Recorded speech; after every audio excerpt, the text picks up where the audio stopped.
The Spanish Grand Prix review, along with Lewis Hamilton and Adrian Sutil. Will he be back in Formula 1 next season? This is the Lewis Round F1 Update.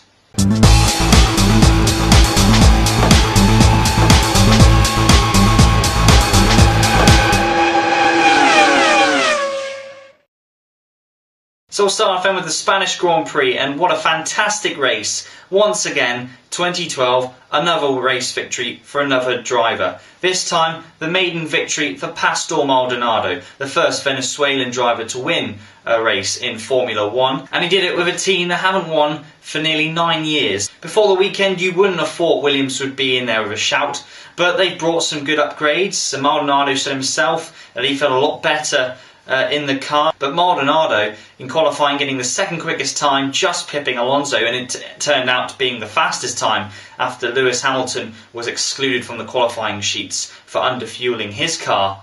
But even I thought in the race that Maldonado wouldn't be able to hold that position, and I thought the best chance for him maybe would be a podium. But it wasn't. He lost the lead early on before the first corner, Fernando Alonso getting a better start. And you thought then at the time, right, Alonso's going to try and pull away and Maldonado's going to be struggling holding back Kimi Raikkonen, the Lotus. But that turned out not to be the case, and Williams were right up with the Ferrari car all the way, and in fact looked a little bit quicker. And in the second pit stop phase of the race, Williams undercut the Ferrari team and pitted 3 laps earlier. Alonso also got stuck in traffic, but I think Maldonado still would have just got that place anyway. Alonso did close the gap, and it looked as though at one point he had a chance to overtake, but then it looked as though Alonso, with the fact that he was behind Maldonado, and these tyres are so sensitive nowadays, that he lost the grip and in the end had to give up the chase and was focusing more on what Kimi Raikkonen was doing behind him. But on the final lap, I was nervous. I was thinking, is Maldonado going to get that? Please don't make a mistake. There were a few back markers that needed to be lapped, but it wasn't an issue. He quite calmly and cleanly got through. No threat from Alonso then, and crossed the line and took his first win. What an incredible race. Considering I said last week, Spain isn't the best race. Of course, the Pirelli tyres have come into it. There's no doubt about it. But I'm all happy for it. Yes, qualifying was hampered a bit, but the race itself was absolutely fantastic. And the next race, Monaco Madness, in the Principality of Monte Carlo, what can you expect? Maldonado claims himself that Monaco is his favourite circuit. He did very well with an underperforming Williams last year. He was lying 6th with 5 laps to go before he was taken out by Lewis Hamilton. So you'd think a good car at Spain, Monaco again, he could come up with the goods once more. And he said himself, why not believe in having a chance for the championship? You can't complain of it. This season's been so unpredictable. It's not the case anymore of having the most competitive and fastest car. It's about which team can get the best out of the tyres throughout a long distance race. Now, we briefly talked about Lewis Hamilton having his qualifying time deducted.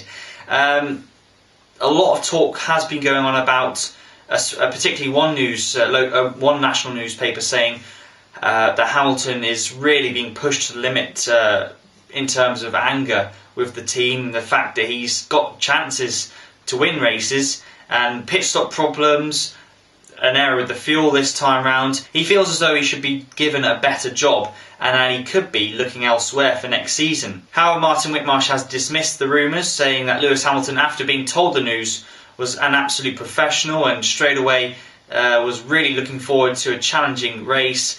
And he felt that the partnership between McLaren and Hamilton is even stronger.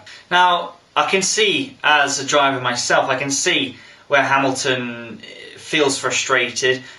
It always is when it's not your fault. You feel as though you're the best driver and you deserve more.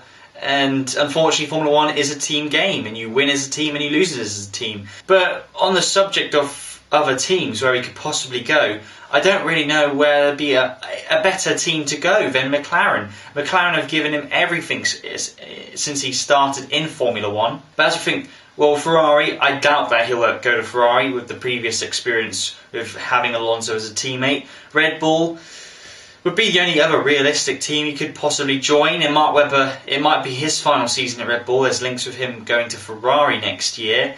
But would Red Bull want another driver? Would Red Bull want a junior driver from Toro Rosso, say a Daniel Ricciardo or Jean-Luc Vergne, instead of having another good driver? And that's why I think the story of Hamilton wanting to go elsewhere is really stuck at the moment, because I can't see him going anywhere. I don't think he'll go to Mercedes.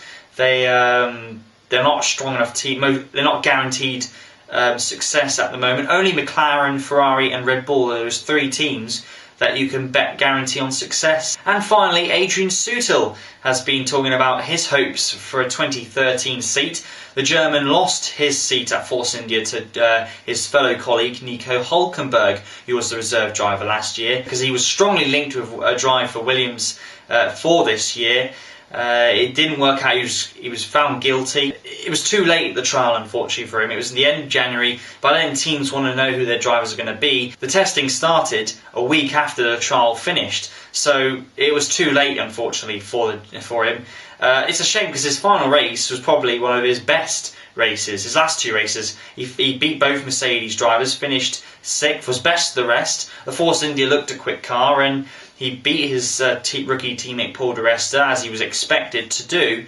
But he looked as though he finally found some good form driving-wise. He wasn't being rash. He was clever. He was always known to be a bit incident-prone or make mistakes where he was in good positions. He didn't do that in the second half of 2011. There's so many good drivers in the paddock that if you really struggle to find a place other than the bottom three teams of Caterham, Marussia and HRT. Perhaps his one dark horse move could be Mercedes. If Schumacher doesn't sign a contract for next year, Paul di Resta could be a very nice link to the drive, but Adrian Sutil, he comes with good sponsorship. He's a fellow German. Mercedes would, I think, prefer an all-German lineup, so maybe that would be his dark horse move. Well, that's it for this week's F1 update. I'll be back next week for more. But until then, check www.lewisroundf1.co.uk, as well as Lewis Round F1 on Facebook and Twitter, where you get all the news, reactions and gossip from the world of Formula 1.